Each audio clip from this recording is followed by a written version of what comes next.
I'm not an expert at being an architect. I don't know how it all comes together, but I am a child and I know what I want and how I want spaces to be built. The first thing we did was to find out what the things we liked about the different buildings and spaces that we used. We split up into groups so that one group went off and looked at some of the buildings in Edinburgh, whilst one group stayed behind and looked at the building we were in. They've done it quite clever, like they made it longer instead of tall, because it would ruin the fact that all those old houses up there, and it would ruin, you know, them looking out and seeing those hills. What I like about this is the fact that you can shut those wooden shutters across so that the rooms on the side can be like kind of put into like a dark room, and it also adds to security in case someone tries to get in. You've got big wooden shutters which are harder to get into than just glass. If you just focus on like the reflections in it, then you think, oh, I can see why they've not really put anything in the windows. Right on. I think it's apparent in all the building that the skylights are cleverly used to light up the room without using much energy. So this is, you can probably see me quite well. It's got good bright lighting and not a single light is on, just light from the sky. It's quite cool how the fact that this is actually white, but then because this wall's like kind of a dark red colour, it's reflecting off that and making it all nice and tinted pink. They've got double doors there which actually kind of form a wall, but they can be opened out to like a huge door with plenty of space, so you can get like big things into the small room next door. It makes me feel like, I don't know, happy being here in Hinds, because it's like it's a good park in Hinds, and also the shoots in that are quite breathtaking if you look at them. If you've never seen them before, you think, oh my goodness, look at them, I want to go in them sort of thing. Then we got together and worked out what different buildings had in common about all the things that they did that were good and all the things they did that were bad. Once we gathered all the information together, we worked out what our criteria was for the different buildings. First one's fun. I want one of the main criteria to be fun. There's no point in having this project unless children can have fun. And also I think there should be like a friendly atmosphere, and like there should be a lot like attention to detail as well, because like you get like toilets and that are disgusting, you don't want to go in toilets. So I think you should make them a lot more like presentable and things like that. And it's like it's wee changes like that that makes like everyday life just better. We've got our criteria, and one of them's that it fits in with nature and kind of got to fit its landscape and blend in, and it's got to have ways for the children to be connected with nature. It's made almost always with natural resources. One of the criteria is that the building has to be as self-sufficient energy-wise as possible. And it's self-sufficient. Swing bamboo ropes for one or many. I think that's it. Oh, that's so cool. It's like, wee! That's quite cool. Some of the buildings like really inspired me because they were like really bright and colourful, and if it's like a space is like really bright and colourful and airy and, you know, really nice and tidy and clean, it helps you be a bit more imaginative. We gave this a high score because it helps all children, for like 2 to 19-year-olds, and it was just great indoor space and outdoor space. It was covered with trees and things like that, and we just thought it was a really great building. In spaces which children use, it's not the adults that are going to be using it. The designer's not likely to use it. Where if you asked a child what they want in the place that they're going to be using, then it'll work a whole lot better, because they're going to be the people that have to live with it or work with it for years on end or whatever.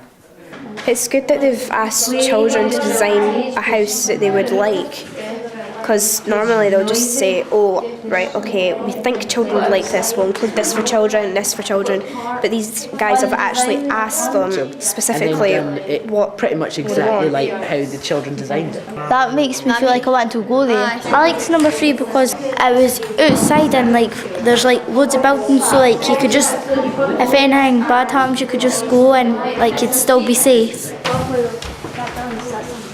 It's an adventure playground. Another criteria is play and learning, because it should be fun while you're learning, and like, you know, it should be like fun design, and whilst learning you should be able to express yourself a lot easier. You should be able to be noisy and stuff. The space should make you relaxed and make you be at ease and like help you to do these sort of things. Our top 5 in no particular order are I had a list, 25, and we had to shorten it down to 5 buildings, and now we're doing the last 4. It kind of curves in with the trees and kind of blends in. Yeah, I agree with that, but it doesn't The really... shape's good, but the it colour just sticks out. It's the only one that really properly blends in with its surroundings. You've made the best use of what they've been I given. think it stands out of all the buildings as well. But it's got something going for it with the lights and things like that. And the winner is...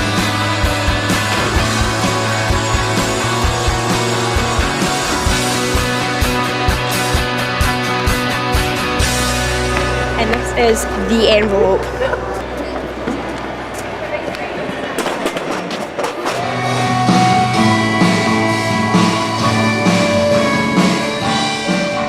I'm not an expert at being an architect. I don't know how it all comes together, but I am a child and I know what I want and how I want spaces to be built. I think it's been loads of fun and worked really well, and it's meant that I've been able to explain kind of a few of the key points that I think need to be changed in the architectural system.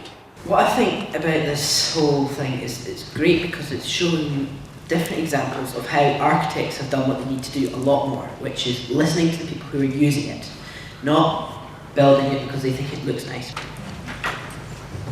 Being on the panel was like, it was quite embarrassing and quite overwhelming because there were so many people. But like once I got going, I was quite confident. From an education point of view, if you want something to get across sort of thing to a child, you've got to make it like more fun. So like outside lessons are always much more fun than like an inside lesson. And I was quite sad that it like ended because I thought it was quite quick, to be honest, and I was quite sad that it ended. But I really enjoyed being on the panel, and Bev helped me as well if I was like stuck on that. And before we looked at the criteria, when we first saw the buildings, we went, oh, that looks pretty and that does look nice. But when we looked at what was actually good about things and what we needed to actually look at, our minds were quickly changed. Yeah, I did have my say in this process, and it was really good to figure out what other architects were thinking about the buildings that they'd created and what they think buildings should be like. Coming here today to Dynamic Earth is like brilliant as well because it's just like it's a great place to be and the conference was good. Before we started doing the judging for the new building, I wanted to be an architect, so I was really excited when I got to have the chance to come along and judge, because I got to see all these buildings and it actually helped me think of some buildings that I could make and incorporate the same styles into them, and maybe that could win an award one day. The winner is Kilburn Grange Park Adventure Playground. It was a really hard decision to make, but in the end I think we chose the right one because it's all about really for children, and I think when we chose the adventure park it was really just about letting the inner child of us all be released and run about and have fun in that. I thought it was amazing. It was just, the experience was great. I would love to do it again. It's the best thing I've ever done.